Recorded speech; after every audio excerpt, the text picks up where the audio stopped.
Gareng, nggih. Ayo ditanjake siji bawa siji. Malah iki dulur lanang yo ora rene kok. Apa tole widado. Pun putra jarang-jarang. Mas. Oh, oh, nek pun putra. Kula nyuwun sanes tunggal pira swanten. Coba. Iki ayo buka sejarah biyen.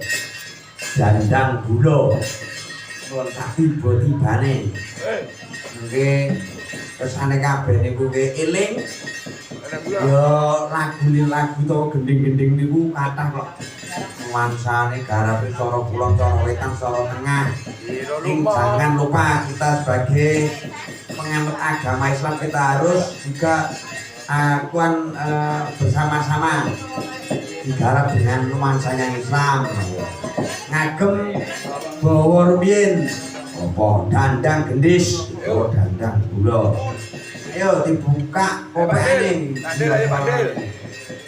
ngaturaken sugeng dalu Mas Petro nggih Mas Degrik nggih nggih monggo niki kula ajeng bawa Wisa Tresna boten ngeten jenengan pang manut kula pripun kula nyuwun bawa dandang gula nggih oh dandang gula nggih mangke dipun dawaken kepeling lah mengko nek arep iso karepmu oh ngoten nggih oh nggih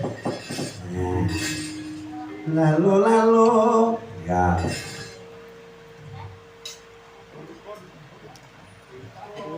walaupun Islam suwe kok garap iki kang limo puniku i ngoten nggih kudu sulang glono lagu ngoten niku wilangan kudu cetha oh ikune sing cetha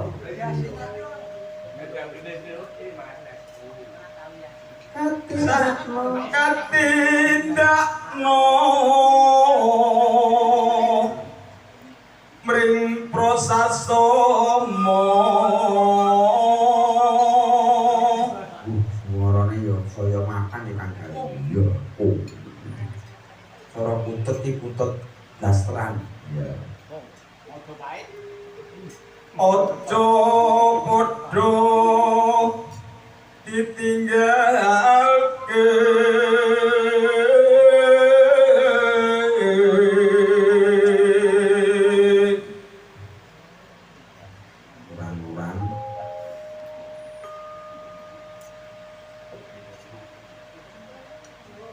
rukun Islamku niki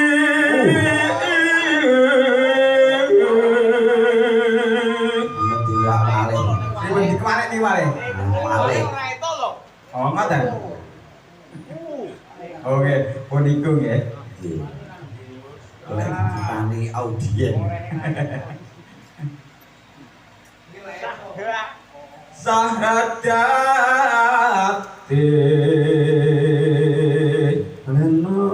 kang kabeh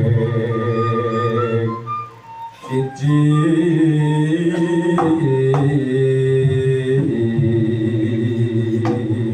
wah gelem wis papan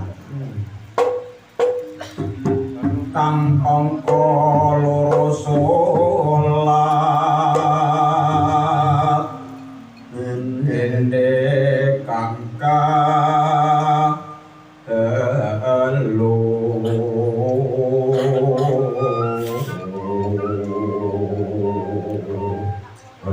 nindake poso Ramadan nindakne poso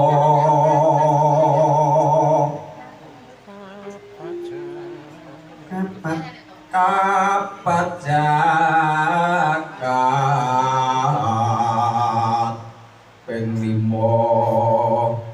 ibadah haji lalu rukun Islam sampurna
Muhammad.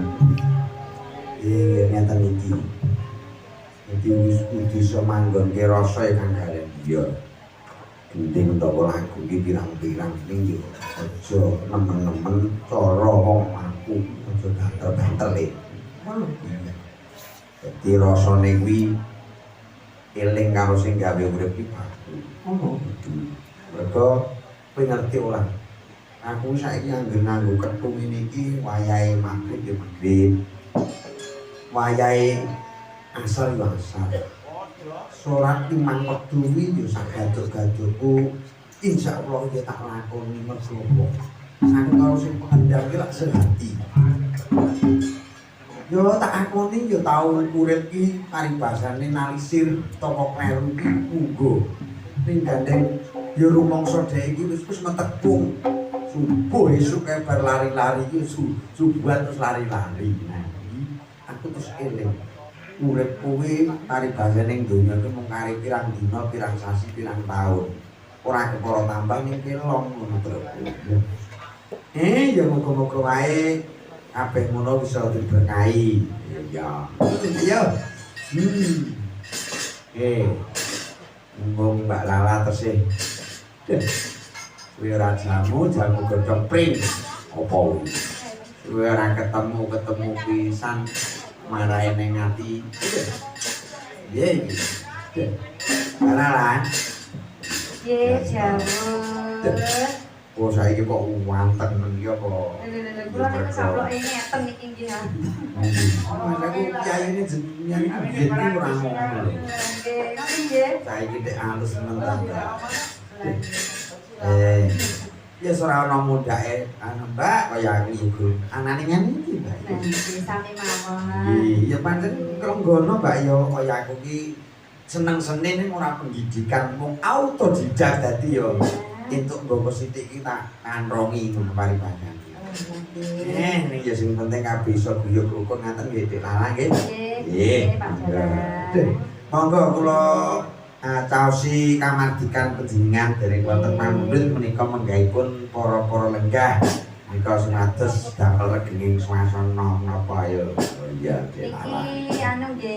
Nggih. Wonten ingkang nyuwun tombo kangen. Tombo kangen.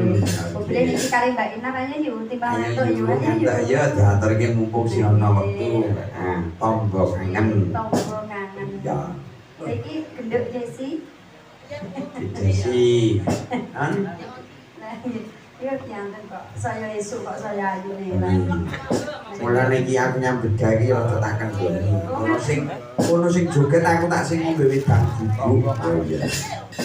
Ya kabeh nyambut gawe iki titike dak padha diratani, rekose padha disangga. Oh iya.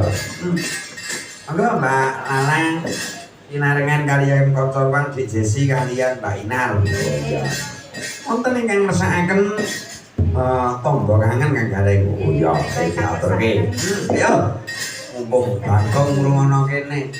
Nek Bagong teko kene geger malah. Kendange tesih ditata. Nggih, alon-alon mawon sing penting kelakon. Bocahe teko. Nggih.